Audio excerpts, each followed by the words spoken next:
नमस्कार दोस्तों, आप देख रहे हैं हिंदी दुनिया से। 15 मार्च 2023 को बुधवार के दिन वर्ष 2022 के लिए सरस्वती सम्मान की घोषणा हो गई है। परीक्षाओं में अक्सर हिंदी के या सामान्य अध्ययन के पेपर में पुरस्कारों से संबंधित प्रश्न पूछे जाते हैं, तो चलिए शुरू करते हैं। वर्ष 2022 के सरस्वती सम्मान के लिए तमिल भाषा की महिला साहित्यकार शिवशंकरी को उनके तमिल भाषा में लिखे संस्मरणों किताब सूर्यवंशम के लिए चुना गया है। वर्ष 2022 के लिए, किस वर्ष के लिए? 2022 के लिए सरस्वती सम्मान से किसको सम्मानित किया गया है? वर्ष 2022 के लिए सरस्वती सम्मान के लिए किसको चुना गया है? तो तमिल भाषा की महिला साहित्यकार शिवशंकरी को चुना गया है। और इनको इनकी किस कृति के लिए चुना गया है? तो तमिल भाषा में लिखे संस्मरणों की किताब सूर्यवंशम के लिए इनको चुना गया है। सूर्यवंशम 2019 में प्रकाशित हुई थी और यह 2 खंडों में लिखी गई है। पहला खंड उनके आमूलचूल परिवर्तन और कायाकल्प का महत्वपूर्ण विवरण है, तो दूसरा खंड ऐसी कथा यात्रा है जो रचनाकार के निरंतर फैलते पंखों के विस्तार की दास्तान को बयां करती है। दोनों खंड अपनी समग्रता में न सिर्फ एक मासूम बच्ची के एक महत्वपूर्ण लेखिका बनने की दास्तान है, बल्कि 7 दशकों में हुए सामाजिक परिवर्तन का भी अनूठा लेखा जोखा है। इनकी यह रचना बहुत ही महत्वपूर्ण है, इसीलिए इस रचना के लिए इनको 32वां सरस्वती सम्मान 2022 से सम्मानित किया जाएगा।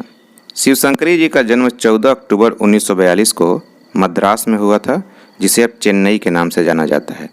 इन्होंने 1969-70 के समय में लिखना शुरू किया और वीडियो और ऑडियो कैसेट के माध्यम से अपनी रचनाओं को अपने ही स्वर में रिकॉर्ड कर सुनाने वाली वे पहली महिला साहित्यकार बनी। सरस्वती सम्मान का यह 32वां संस्करण है। इसका मतलब क्या हुआ? इसका मतलब यह हुआ कि इससे पहले 31 बार सरस्वती सम्मान दिया जा चुका है। इस बार जो 2022 के लिए सरस्वती सम्मान दिया जा रहा है वह 32वां सरस्वती सम्मान है।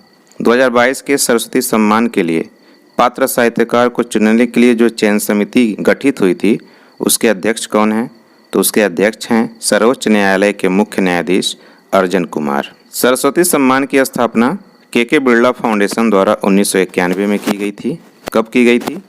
1991 में की गई थी। और उसी साल व्यास सम्मान भी इसी फाउंडेशन द्वारा शुरू किया गया। बिहारी सम्मान भी यही फाउंडेशन देता है। जो के बिरला फाउंडेशन है वह सरस्वती सम्मान, व्यास सम्मान और बिहारी सम्मान तीनों प्रदान करता है। सरस्वती सम्मान के लिए चुने गए विजेता को पुरस्कार में 15 लाख रुपए, एक प्रशस्ति पत्र, एक प्रतीक चिन्ह और एक शाल दिया जाता है। सरस्वती सम्मान संविधान की 8वीं अनुसूची में शामिल 22 भाषाओं में से किसी एक भाषा में लिखी गई साहित्यिक कृति पर दिया जाता है। संविधान की 8वीं अनुसूची में 22 भाषाएं शामिल हैं।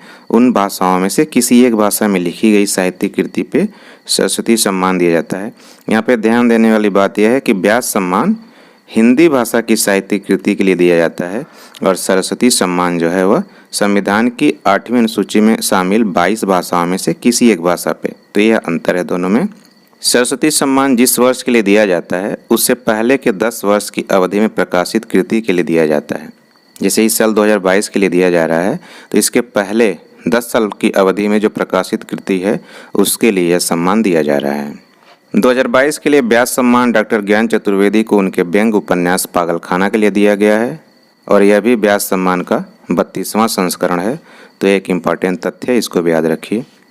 सबसे पहला सरस्वती सम्मान 1991 में हिंदी के साहित्यकार डॉक्टर हरिवंश राय बच्चन को उनके 4 खंडों की आत्मकथा के लिए दिया गया था। जो सर्वप्रथम सरस्वती सम्मान दिया गया वह डॉक्टर हरिवंश राय बच्चन को दिया गया। और किस लिए दिया गया? उनकी 4 खंडों की आत्मकथा है उसके लिए दिया गया। पहला खंड है क्या भूलूं क्या याद करूं, जो 1969 में प्रकाशित हुआ था। दूसरा खंड है नीड़ का निर्माण फिर, जो 1970 में प्रकाशित हुआ था। तीसरा खंड है बसेरे से दूर, जो 1977 में प्रकाशित हुआ था। चौथा खंड है 10 द्वार से सोपान तक, जो 1985 में प्रकाशित हुआ था। इन चारों किताबों के रचनाकार कौन है? डॉक्टर हरिवंश राय बच्चन। डॉक्टर हरिवंश राय बच्चन अमिताभ बच्चन के पिता हैं।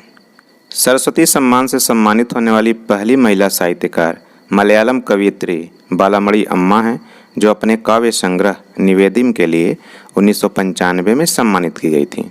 बालामणि अम्मा सरस्वती सम्मान पाने वाली प्रथम महिला हैं और यह निवेदिम के लिए, जो कि एक काव्य संग्रह है, उसके लिए 1995 में सम्मानित की गई थी। पिछले वर्ष 2021 का सरस्वती सम्मान हिंदी के साहित्यकार और कवि डॉक्टर रामदास मिश्र को उनके काव्य संग्रह मैं तो यहाँ हूँ के लिए दिया गया था। अब एक प्रश्न आपके लिए, इसका उत्तर आप कमेंट बॉक्स में दीजिए। नीड़ का निर्माण फिर किसकी आत्मकथा है? विकल्प हैं डॉक्टर रामदास मिश्र, डॉक्टर हरिवंश राय बच्चन, शिव शंकरी, बालामणि अम्मा। तो दोस्तों उम्मीद है कि यह वीडियो को पसंद आई होगी। वीडियो अगर पसंद आई है तो लाइक करिए, कमेंट कीजिए, वीडियो को शेयर कीजिए और अगर आप हमारे चैनल पर नए हैं तो प्लीज़ हमारे चैनल को सब्सक्राइब कीजिए। सब्सक्राइब करने के बाद बेल आइकन को प्रेस करना मत भूलिएगा ताकि न्यू वीडियोज़ के अपलोड होने की सूचना आपको तुरंत मिले।